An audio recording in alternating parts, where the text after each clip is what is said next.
লুইতখন যে সদায় বিশেষ, ঠিক সেইদৰে বিশেষ প্ৰত্যেকটো লুইতপৰীয়া বনভোজ। আহিয়ে প্ৰথম কাম এটুকুৰা সঠিক ঠাই বিচৰা। তাৰ পিছত সকলো আমি নিজৰ নিজৰ কামত লাগি গ'লোঁ। ঘৰত পিছে মায়ে ভাত কেইটামান খুৱাই পঠিয়াইছিল, কিন্তু ব্ৰেড জাম নোখোৱাকৈ পিকনিক হয় জানো। আৰু এইফালে এয়া আমাৰ not so aesthetic breakfast ready হৈ গ'ল। তাৰ পিছত বোলো নাই, সোনকালে ভাতৰ যোগান কৰিব লাগে।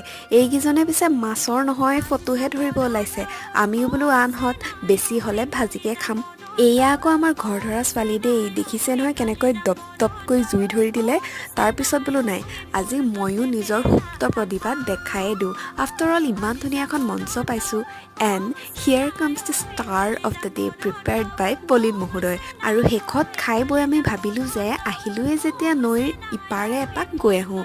ছানছেটৰ কথানো কি ক'ম, আমি ডিচাইড কৰিছোঁ যে প্ৰত্যেকটো বছৰ অন্তত এই অনুভৱটো ল'বলৈ এবাৰ নিশ্চয় ইয়ালৈ আহিম।